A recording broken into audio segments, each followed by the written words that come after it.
Well, thank you very much for those very kind words. And we only met yesterday, but it's been one of the pleasures of the last 36 hours to get to know you as a friend. So thank you very much.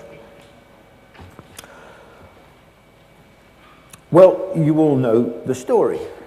The story is of China's extraordinary rise over the last 30, 35 years. A country of 1.3 billion people, growing at 10% a year for over 30 years. You know, in 1980, China was 1/20th of the size of the American economy. 1/20th, 5% of the size of the American economy. And since then, very recently, it's been very rapidly closing on the American economy. That was, the Chinese economy in 2005 was about just over 40% of the American economy. In 2011, the Chinese economy was about 86% of the size of the American economy. And this year, the World Comparison Program run by the World Bank announced that the Chinese economy would overtake the size of the American economy this year. It probably did it last month or this month. So now, for the first time for well over 100 years, the American economy is no longer the largest economy in the world. The Chinese economy is now the largest economy in the world. And because of this new situation, you know, because China's growth rate, even though it's now lower than it was, the Chinese economy is projected by the IMF by 2019, which is 5 years away, just under 5 years away, will be 20% larger than the US economy. Now, it is fair to say, I think, that China is already a global economic power. The largest economy in the world, the biggest exporter in the world, shortly to be the biggest importer in the world. Its overseas investment growing very rapidly. China is already a big player in terms of the global economy. But China, I would argue, is certainly not yet a global power in the broad sense of the term. Not just economic, but politically, culturally, intellectually, ethically, morally, militarily. China is not at that point yet. That will take time. Oh, I would imagine that will be a process that takes place over the next several decades. But because China is such a huge country in terms of population, it's arrived at this point in a situation where it's still in the middle of its economic takeoff. It's still in the middle of industrial revolution. So China's problem, I think, is it's going to be pushed into being a global power before it really wants to, before it's really ready to be that. But still, that is the reality of the situation.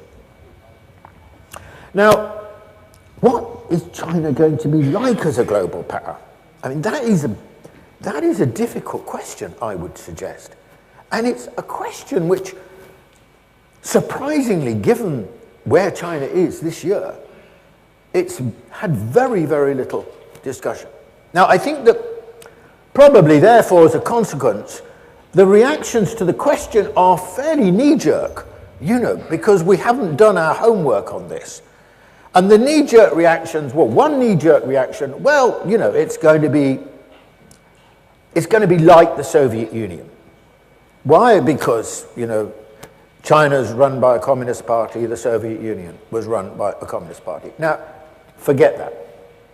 The Soviet Union doesn't, I think, offer us any clues as to what China's going to be like as a great power. Because although the Soviet Communist Party and the Chinese Communist Party both had Communist Party in their names, historically they have been very, very different. And you'll see that when I return to this later. So I don't think that the Soviet Union offers us any clues in relationship to this. Okay. But it's going to be like the United States. Why is it going to be like the United States? Well, because the United States is clearly a great global power, the global superpower of our time. And the fact is that, the argument would go, if you are a great global power, with the territory of being a great global power goes lots of interests and so on. So China will be rather similar to the United States. Well, I'm not saying that it won't share any characteristics with the United States, but I don't think this is a correct way of looking at it either. Why? Why? Because it's not just about interests. It's about history, it's about background, it's about culture. Now, unless you think those things don't matter, then this is very important. And clearly, in my view, they are extraordinarily important to understand any country, but especially a country like China with such a long history, which is so historically aware of itself, then you have to take these factors into consideration. Indeed, they will, in important measure, shape the way in which China behaves and acts as a global power. So I want to start at that point. I want to start at the historical point, because I think it will offer us at least a point of departure, an insight into what China might be like as a global power. Now, when China was a great imperial country in its own time, the Middle Kingdom, it did share an important characteristic with Europe. They both had a sense of their own universalism, their own, as it were, ubiquity, their own omniscience in some senses. I wouldn't say that China regarded itself as a model for others, but it certainly regarded itself to be superior, insofar as they thought like that, superior to others. And Europe certainly saw itself like that. But there, the similarity between Europe and China ends, because the way they interpreted this notion of universalism was very, very different. You see, Europe, with the great discoveries, the great discoveries around the world, rapidly became, as you know, a huge colonial force in the world. Europe interpreted its sense of universalism in the form of a desire to conquer the world, to rule the world, literally to rule the world through huge empires, of which my country had the largest, and to impose on these distant peoples and distant cultures European values, European religion, European ways of doing things, and so on. I mean, I like this slide here. Oh, I recognize the back of that guy. I hope you can read this. It says, the 22 countries that Britain has not invaded. That is a symbol, in a way, of just what Britain and other countries of Europe, like France and Belgium and Germany and so on, were like in terms of the way in which they saw the world and the way in which they expanded across the world. Or, to put it another way, the European mentality was a conquer the world universalism. A conquer-the-world universalism. Now, what about China? Well, China was very, very different in the way it interpreted its universalism. The way China interpreted its universalism was that we are the Middle Kingdom. We are the land under heaven. We are the most advanced form of civilization. So why would we want to step outside China into darkening shades of barbarianism? What is there to gain? I mean, you know, when the great colonial pioneers of Britain went across the world, they were fated. If I take you around British cities, you'll see in this statue in this square and so on, to the kind of great heroes of British colonialism. The Chinese had a completely different attitude. The emperor's attitude was, if you leave China, if you come down to these parts of the world, if you come to Southeast Asia, I'm sorry, you are stepping outside civilization and you are not deserving of the protection of the emperor. That was the traditional attitude of the Middle Kingdom. So the Chinese attitude was very, very different to the European attitude. Put it like this: the Chinese attitude was a stay-at-home universalism, not a conquer-the-world universalism, but a stay-at-home universalism. And you can see this. I mean, you remember, you may know this slide, but it's the ship in the background is Zheng He, who sailed in the first 30 years of the 15th century to East Africa, to India, East China Sea, West China Sea, and so on, in 7 great voyages. But they were not the prelude to colonizing these parts of the world. On the contrary, they left, and they left no permanent mark. They were more sort of designed, if you like, to celebrate China's, the achievements of Chinese civilization. And they left no permanent marks. By the way, just to draw your attention, the little dinghy in the front here is the one that everyone historically remembers. That's Christopher Columbus. But I mean, in my country, you know, in most parts of the world, they've never heard of Zheng He, but everyone's heard of Christopher Columbus and the Santa Maria, which, by the way, it was 80 years later that he sailed in this. So just remember, history tends to be the history of the victors.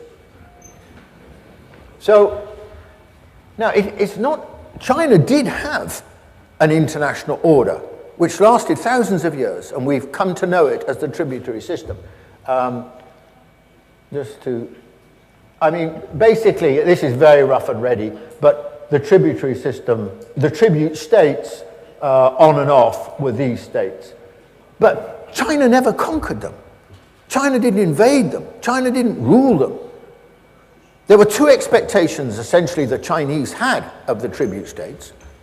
One was that they would pay due respect to the emperor, and secondly, that they would acknowledge the superiority of Chinese culture. These were the 2 fundamental expectations they had. It was a very hierarchical system, and so on.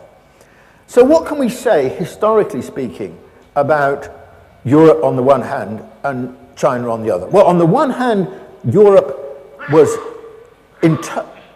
became, as a consequence of this conquer the world universalism, Europe relied very heavily on military and political invasion and interference. In contrast, the Chinese stay-at-home universalism relied on essentially 2 main elements. One was economic, because China was by far the most advanced economy in this part of the world for a long period of time. And secondly, cultural.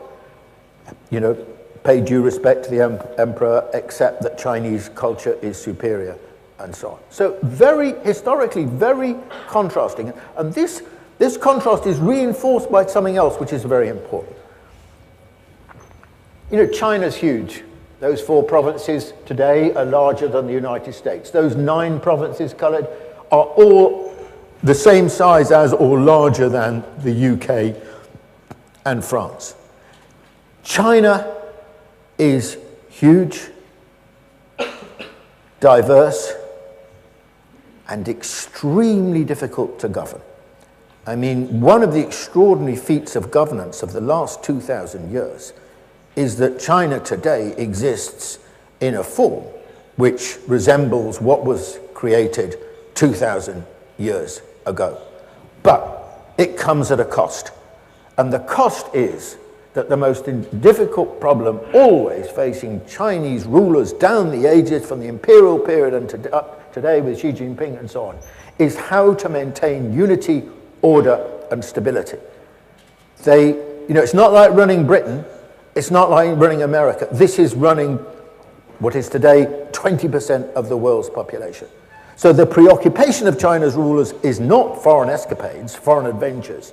The preoccupation down the ages of Chinese rulers has been maintaining order and stability at home. So that also reinforces the point about the Chinese having a stay-at-home universalism.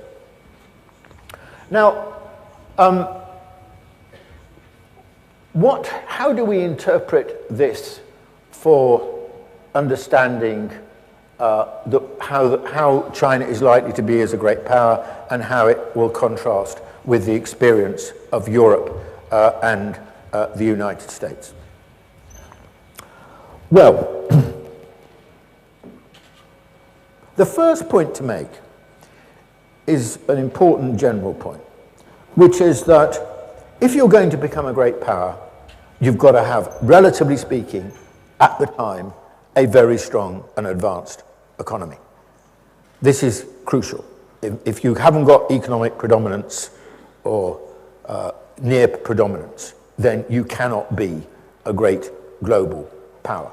So the great hegemons of the last 200 years, first Britain and then the United States, were largely preeminent economically, and China will be the same, although in the Chinese case, it's to do at the moment with the size of the economy rather than the advanced nature of the economy. But look at Britain. Think of it in these terms. Britain's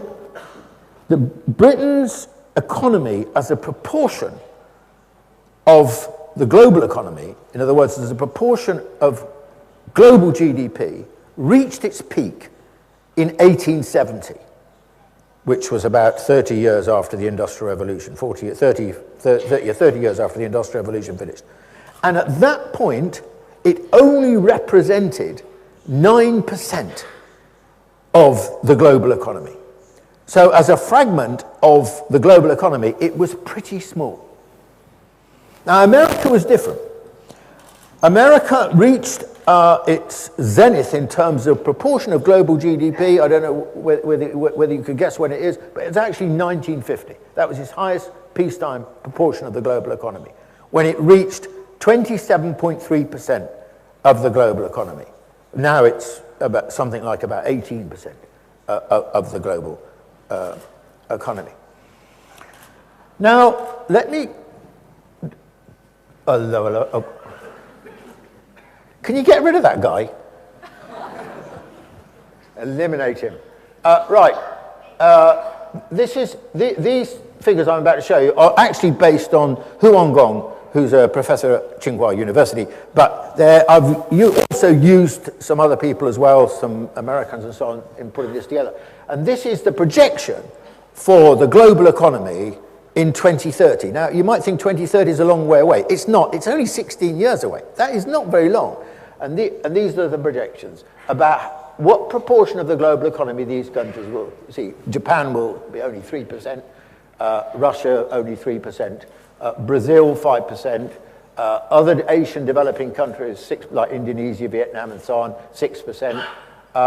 The EU, 13%. The United States, 15%. India, which I'm not going to talk about really, 19%. And China, 34%. 34% of the global economy in 2030, over 1/3. The Chinese economy would be more than twice the size of the American economy. It would be larger than the American economy and the EU combined. And bear in mind that even at this point in 2030, only just over 70% of the Chinese population will be living in the urban areas. In other words, 29% will be living in the countryside and will still be essentially engaged in rural activity. In other words, even in 2030, the Chinese economy will still be in the latter stages of its economic takeoff, with still, therefore, a great deal of potential for growth and development. So the point here is that the weight of the Chinese economy in the global economy is going to be quite historically exceptional.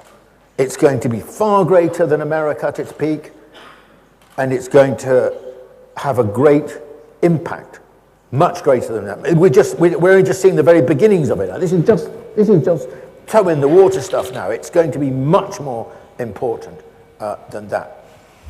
Now, the conclusion that I would draw from this is, if we want to understand, well, what kind of global power is China going to be? How will it exercise its power and so on? My first point is it will have disproportionate economic influence, disproportionate economic weight in the global economy, much bigger than the United States has ever enjoyed, much bigger than Britain before that enjoyed. So my first point really is that to understand China's influence as a great power, first and foremost, it's going to be about its sheer economic scale. What about political and military? How do we understand this? Well, I've talked about Europe and colonization and empires and so on. Let me just say something briefly about the United States. Because the United States is not a replica of Europe, but of course, essentially, America came from Europe, borrowed a great deal from, obviously, inevitably, inherited, not borrowed, inherited the European experience and had many European attitudes. So the American attitude towards the world was shaped by, the frontier spirit, which was essentially the frontier moving westwards, and the process of conquest and so on, or buying up land, by which America expanded to the western seaboard and then across the Pacific. It had a very strong sense of destiny. It saw itself as a model for others. I mean, the Americans think of themselves in terms of manifest destiny, the Constitution as something which is a model for countries throughout the world. And I think that helps to explain why the Americans are so good at lecturing and hectoring everyone else to be like themselves, and not least the Chinese. But the Chinese are too wise to follow the Americans in this context. So America actually, on this basis, if you look at the period since 1945, I mean, really developed some characteristics which have defined America as a great power. And they are, firstly, sort of building a network of alliances around the world. I mean, it is an interesting fact that China doesn't have any allies. Discuss. Is this a strength or a weakness, or just a profound difference in the way China sees itself and the rest of the world? But for the Americans, it tells us a lot, because essentially the American philosophy has been there's always an enemy. In the Cold War, it's the Soviet Union, but now the Soviet Union's passed, although Russia is still seemingly an enemy. But it's a world view built around the concept of allies and enemies. And also, I mean, a huge military commitment. I mean, it is, to me, extraordinary that the United States today spends half the world's budget, military budget. It's responsible for around 50% of total global military expenditure. So what about China? Do we expect China to move along these lines? I don't. I really don't think China will be like this. I just don't think China will move in this kind of way. Firstly, I don't think really China's has never really majored on military prowess. I mean, at any period of its history, it's not really been, its military capacity has never been that important to China. I mean, if you look in this region, well, there was only one country in the modern period which stands out as like this, and that is Japan, after the Meiji Restoration, when it became a voracious and aggressive colonial power in the same manner as the Europeans. But the Chinese have never really been like that, and they never colonized. I mean, they did not colonize this region. They did not colonize Southeast Asia, and so on. So they had no tradition, military tradition of that kind either. And if you look at the figures. Never mind. We don't need to worry about that. If you look at China's military expenditure, this is since 1989 to 2012, and the Chinese. This is the Chinese line here, going up there, and this is America, and these are France, Germany, UK, Japan. And what is striking, really, remember that we're moving to a situation where the Chinese economy is almost the same size as the American economy, and the Chinese military expenditure is much lower. I mean, this is very different, as I said earlier, suggested earlier, from the experience of the Soviet Union. Or if you look at military expenditure per capita, then there's China, and there's the USA. And very interestingly, under Deng Xiaoping, I mean, there was a very clear emphasis under Deng Xiaoping that military expenditure would be held. And you could see that from the previous one. I mean, for a long period, military expenditure barely increased in China. Now, it's increasing more now, but I don't think the Chinese are going to, and I don't think they should, by the way. I don't think they should go along the Soviet path. They should not compete with the United States militarily, and I don't expect China to do that. Now, what about politically? I mean, the Western tradition, first Europe and then the United States, have got a long record and a very frequent record of interference in the affairs of other countries. Regime change is the modern word for it. It used to be more like coup d'etat in the 50s and 60s. Will China move along this road? I don't think so. I don't think so. The Chinese tradition is very different. I mean, the Chinese tradition, in a sense, is quite aloof. The Middle Kingdom tradition is quite sort of abstracted. It's quite removed. It doesn't see itself as interfering in the affairs of other countries. It didn't essentially interfere in the affairs of the tribute states. And if you look at the patterns in this region, aside from Mao's little revolutionary adventures here in odd places, basically modern China, especially since Deng Xiaoping, has not interfered in the affairs of countries in this region. It's let them get on with it. It doesn't see the way it operates is very different from that. It's a non-intrusive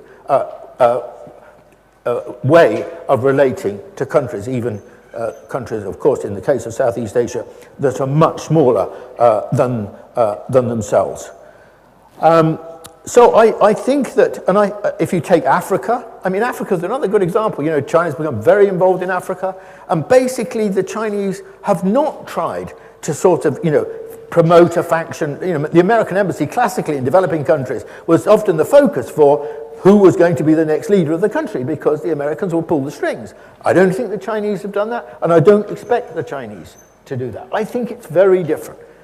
So, I've come to the point now where I want to say, How will China exercise its power as a great global power, exercise influence? Well, so far I've really only drawn one conclusion, and that is economic. I don't think it will be politically or militarily intrusive in the way that the Western powers have been. That brings me to my final point in this context, which is cultural. You see, China's greatness in its imperial period was exercised not just economically, but I would say perhaps even more important, culturally. But I think we could agree that at the moment there isn't much sign of China enjoying great cultural influence. In fact, one of the remarks that people often make, is, China's got very little soft power compared with the United States, and it's got a long way to go, and so on. I'll come back to that in a moment. But I think I don't think we should expect the present situation to change that much in the near future. Why? One. Oh, we've gone backwards. I got overexcited. China's poor. China's a poor country, relatively speaking, compared with Singapore, for example, or compared with Hong Kong, or compared with the rich world. Poor countries don't have much soft power. How many people in rich countries really want to go and exchange their standard of living and live in a poor country? Barely any. I mean, you can see this. I lived in Hong Kong for 2.5 years. The Hong Kong Chinese looked down on the mainlanders. They were it was unpleasant, actually, very arrogant towards them. They thought they were poor and they were uneducated and uncouth and so on. And that attitude, unfortunately, I think is still quite prevalent in Hong Kong. And I imagine, not many, I imagine, in fact, I was having a chat earlier on with someone in Business China because she goes to China a lot, and I was asking her about the attitude of the students that she takes from Singapore to China. And their initial reaction when they go, and when they're thinking about going, is, what are the toilets like? What's life going to be like? What are the beds? Are the beds going to be comfortable? Will there be any beds? Well, maybe not that last point, but, it is, people in Germany don't aspire to live in Namibia. In other words, I'm not just talking in Chinese terms. It's a more general point, okay?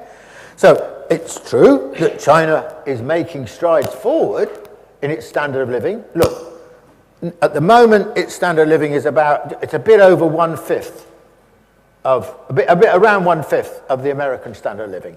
And by 2030, remember 2030, Chinese economy twice the size of the American economy, it'll be around about half the standard of living of the United States. So we've got to think of this as over a period, We've got to think of this taking place over a period. As China gets wealthier, it will become more attractive. And of course, it is true also, as I was in my discussion I was having earlier. But what did the Singaporean students think? Because the last trip was to Shanghai. I said, they must have been quite impressed by Shanghai, because any of you been to Shanghai know that in some ways it's rather more modern than Singapore. True? So she said, what you said just then. So we're going to see a complicated pattern, okay?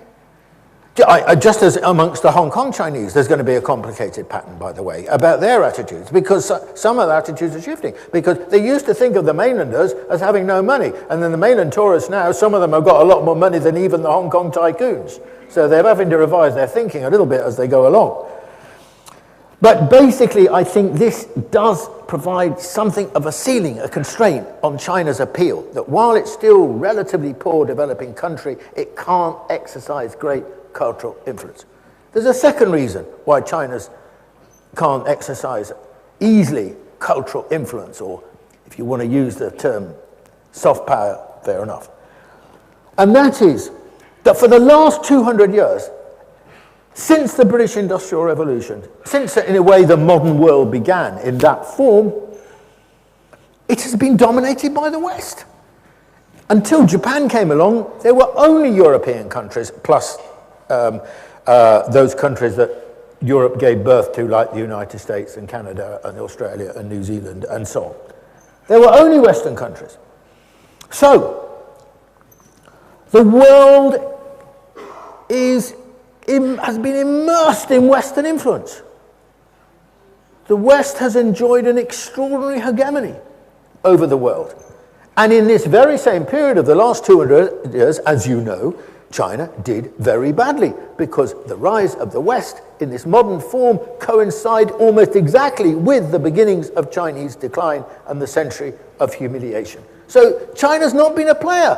So no one knows anything about, I mean, this is exaggeration, but you know what I mean? No one knows anything about China compared with what they know about the West. They know all about Hollywood films. They don't know much about Chinese films. Right? They know New York because they've seen it in 1,000 films, but they don't really know much about Beijing.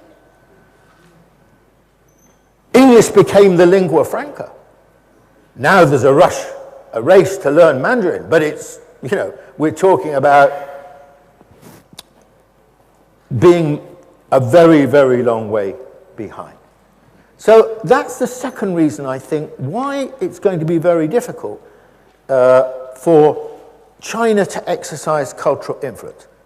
I said very difficult, I didn't say impossible, but it's going to take time. And the third reason why it's going to be difficult for China to exercise cultural influence is this. China is only, what should we say, halfway through its economic takeoff, halfway through its industrial revolution. So therefore, culturally speaking, in terms of its appeal, in terms of its self-confidence, in terms of its self-awareness, Chinese culture in a modern context can only be regarded as work in progress. And this is a complicated question because you could also say that the Chinese, you know, half the Chinese, a bit under half the Chinese, still live in the countryside. So the modernization of the Chinese identity has got a long way to go. And ultimately, the appeal of a people is the appeal, you know, is the appeal of the Chinese identity and how people interpret it and respond to it and feel some maybe affinity with it or whatever, or impressed by it. So that's another reason why there's a long way to go. But, in the long run, I think China will become, I must say, a huge cultural influence. I do think that.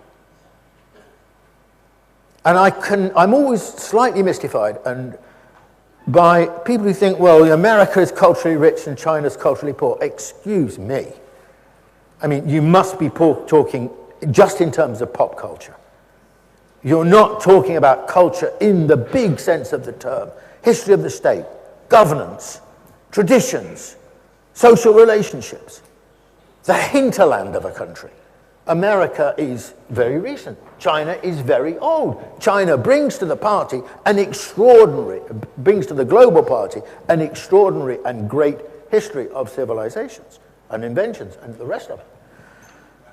But it needs to be translated into a modern form in a modern context. So that's what I expect us to see. When?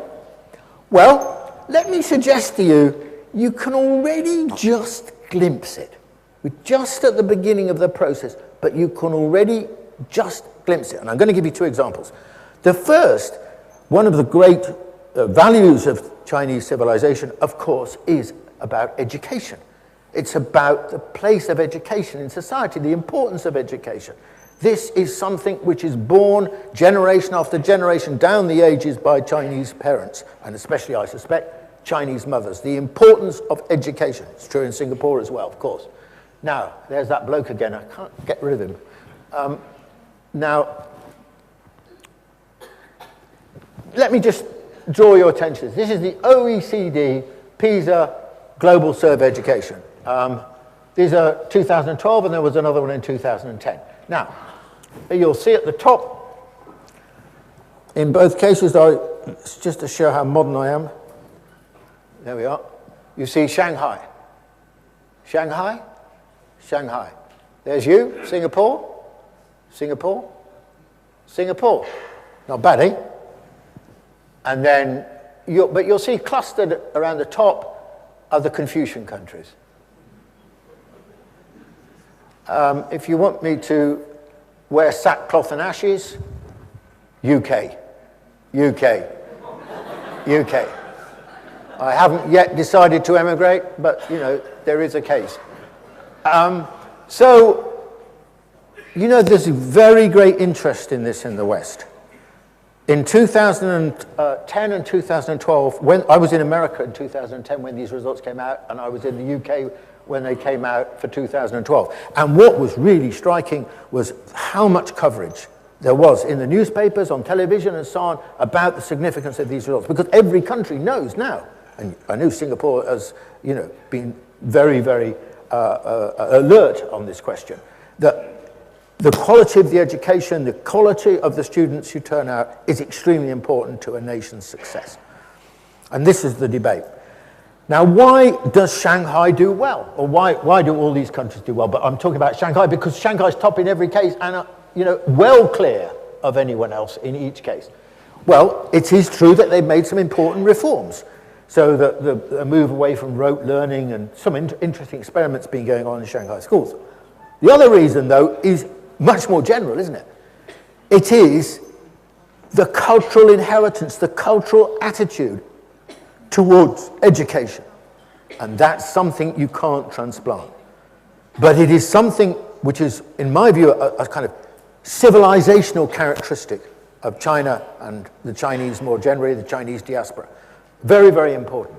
And so the world is looking at this, is interested in it. So here already you can see, in the field of education, such an important area now, even though China is still a poor developing country, what can we learn from China? That is the question that's being asked. You know, the Ministry of Education in Britain, Department of Education, sent a load of teachers over and senior education administrations over to Shanghai to try and find out what they could learn. It's a long time since the British thought they could learn anything from the Chinese. But that is something we're witnessing. Now, the other point I want to make about something different happening, you'll be more surprised by. Maybe. I don't know, maybe not in Singapore, but you might be more surprised by. And that is what Westerners think is the great Achilles heel of China. Why economic growth will come to an end, why it's just a matter of time before China hits the wall. Governance. The Chinese state is unsustainable. This is the mentality. This is very widespread thinking. Yeah? Very, very widespread thinking. Not just in the West, but elsewhere as well. I don't agree with them. I have to say to them, I don't agree with this view. I do not agree with it. I think that Chinese governments the state is one of the great strengths of China. It is true, and when the state is not working in China, as it happened in the period of the century of humiliation from the 1850s to 1949, then the state was indeed hopeless. But one of the great achievements of Mao was to put the thing together again, reconstitute the state, and once more in China, the state is an extremely effective institution. It's capable of strategic thinking, it's capable of huge infrastructural projects in a way that the rest of the world has slowly really come to respect and admire. A governance crisis? I don't think so. I mean, if you're asking me, does governance in China need to be reformed? Yes, of course it does. But it's been in a process of reform for the last 20 or so years, longer, since Deng Xiaoping, really. Constant reform, constant re-engineering, constant repurposing of the state has been going on in China. But China clearly works. It delivers. Everyone's saying, well, you know, they must be doing something right because look how they achieved it. And the state is absolutely central to this process. And I think my view about China is as it continues to grow, as standard of livings continue to rise pretty rapidly or very rapidly, then actually the political elites in China are going to enjoy not declining legitimacy, but rising legitimacy over the next 10, 20 years. So I think that the way the Westerners think about it is the wrong way round. I think they've got it wrong. They're right, there is going to be a governance crisis, but do you know where it's going to be? It's going to be in the West.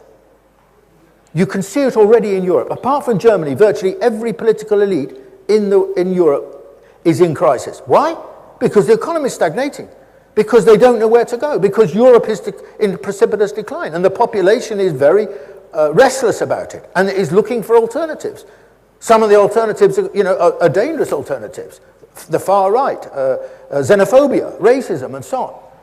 But there is a growing crisis of governance in Europe. And there is also a crisis of governance, in my view, in the United States. Because there is now a lack of strategic consensus in the United States about the future. The politics in the United States is polarized. So far from, in my view, the state being the problem in China, I think the state is actually a great strength of China. And we will see this not just in the context of China, but on a global basis as China continues to rise and the Western countries continue to decline. Now, there we are then. That's what I think. So I'm just going to finish by making some points about the international system. Because as China rises as a great power, then it has implications for the nature of the international system. Now, some people like John Eikenberry, they argue, well, the American-inspired international system is eternal. It will last forever. As you know, nothing lasts forever. And I think that as America declines, the American-inspired international system that we live with now will decline, fragment, and ultimately become something different, is my view. Just like the international system under Pax Britannica, the British hegemony, where is it now? Basically, it disappeared. Basically, it collapsed over time. So I think we will see a new international system. And you can see the beginnings of this process now. You see, look, you remember the G7? Just about, huh? It's not long ago. Replaced by the G20. And the WTO, which was one of the big organizations of the US era, it used to be called GATT, and now the Americans can't really get their way in the WTO. This is one of the reasons you're getting the development of all kinds of regional and bilateral trading blocs. World Bank, one of the two original institutions of the American world order. What's happening to the World Bank? Well, let me just hop along here to the next. It doesn't work so well, but never mind. Right. In 2009 and 2010, the China Development Bank and the China Export-Import Bank lent more to the developing world than the World Bank. Just two Chinese institutions, right? So go back to where I was, back to the World Bank. It's not only the China Development Bank and the China Export-Import Bank, but now it's the BRICS Development Bank, which was formed earlier this year or last year. I think it's earlier this year, but never mind. Which has got a paid-up capital of, I think it's $50 billion. And now, of course, just launched the Asia Infrastructure Investment Bank, and I'll come back to this, 21 countries in this region signed up to it. I'm sorry, the World Bank is going to become very quickly a marginal institution because it doesn't have these kinds of funds. The sponsors and funders of the World Bank are the developed countries, and they ain't got no money. So the World Bank's future is increasingly, it seems to me, as a secondary institution. What about the IMF? Well, the IMF is now, of course, for the same reason as I just said, like for the World Bank, is also much less important than it used to be. And I think the future, I must say, I put a question mark against the long-term future of the IMF.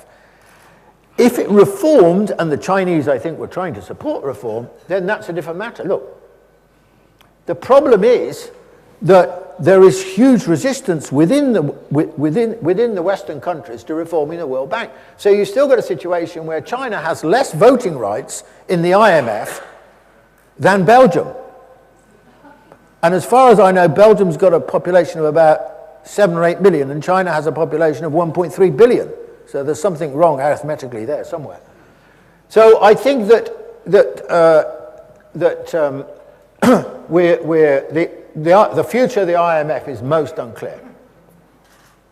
East Asia, I'm going to come to that again in a moment. But East Asia, I'll just state the general proposition. It was US-centric. It is becoming increasingly China-centric. Irresistible momentum, in my view.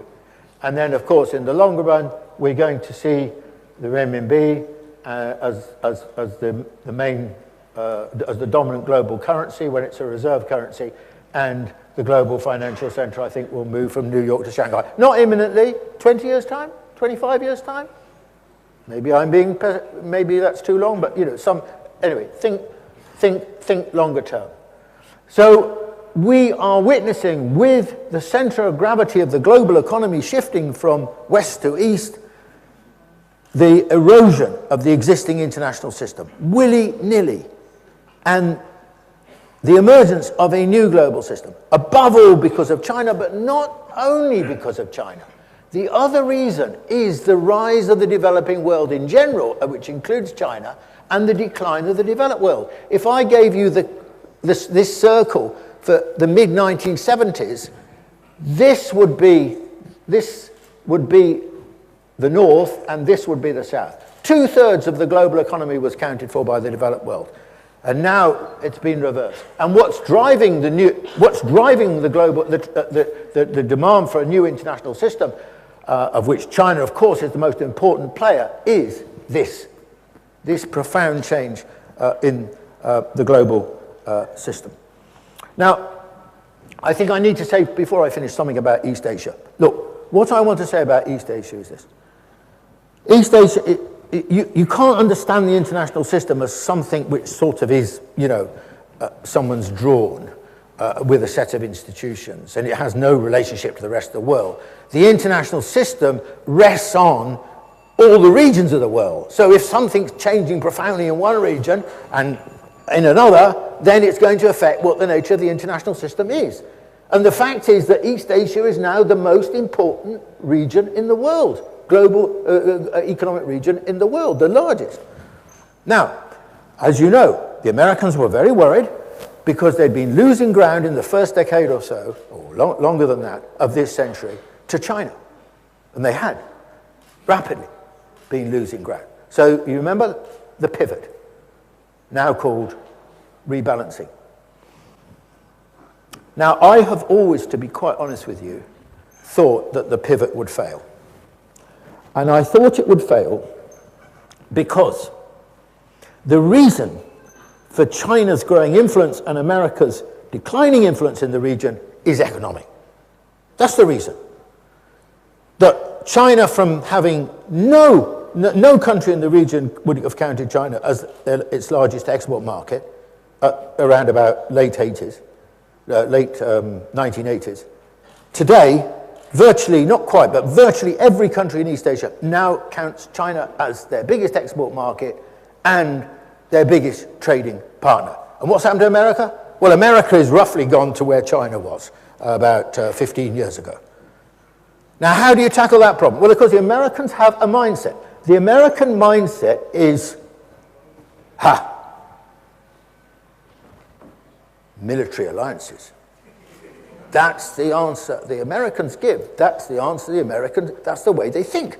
So what's the first priority? It is to strengthen the alliances with Japan, with South Korea. Try and cuddle up a bit more again to the Philippines. This isn't going to reverse the situation. I'm sorry, this is the way in which America still thinks in old ways. It still thinks in terms of Cold War mentality. But we're not living in a Cold War world, much as some people would wish we were, but we're not, because China's not playing that game. Whereas Americans, they're talking about allies and exclusivity, TPP, exclude China and so on. The Chinese approach is the opposite. The Chinese approach is an inclusive approach. And it's not a military approach. It's an economic approach. It's a win-win. We need a partnership. So you get the latest development, which I think is sounding. This I think is an intimation of the death knell of the American pivot. The Asia Infrastructure Investment Bank. What is the Chinese thinking here?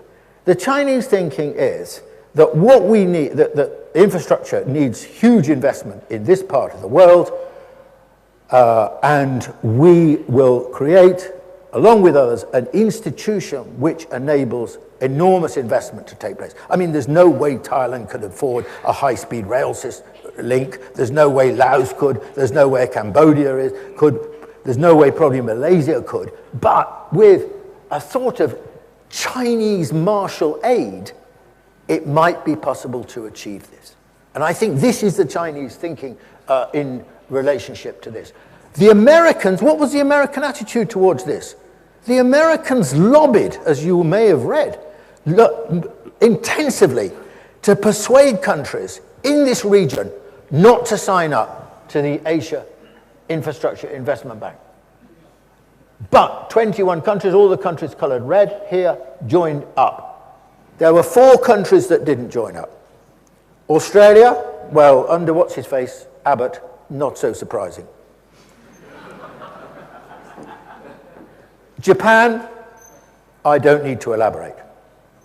It's obvious that the Japanese under Abe are not going to join it. So you're left with 2 countries that didn't join up.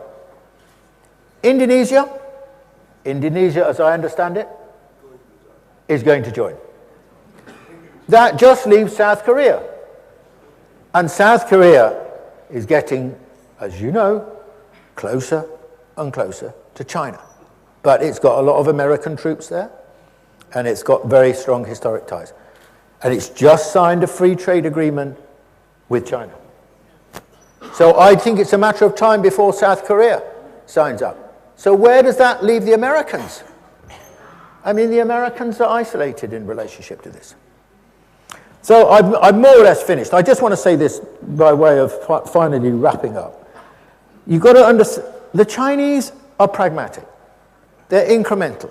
There aren't going to be great apocalyptic changes. There are not going to be any cataclysmic changes. They're not against the existing international system. On the contrary, the Chinese have got a lot from the Deng Xiaoping strategy of saying we need to be part of the international system. We can't carry on with the autarkic road on which Mao had operated. We need to join the world.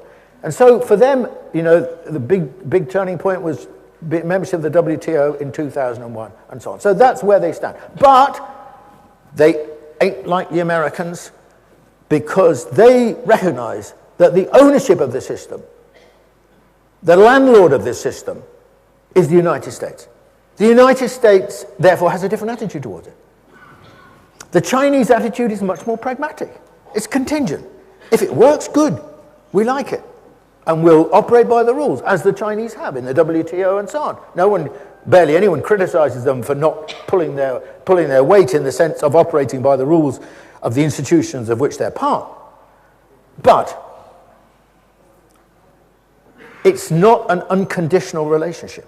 It's not one that will carry on willy-nilly in the existing form. On the contrary, where the Chinese think there's a problem, then they will make a proposal. So they want reform of the IMF. No reform of the IMF.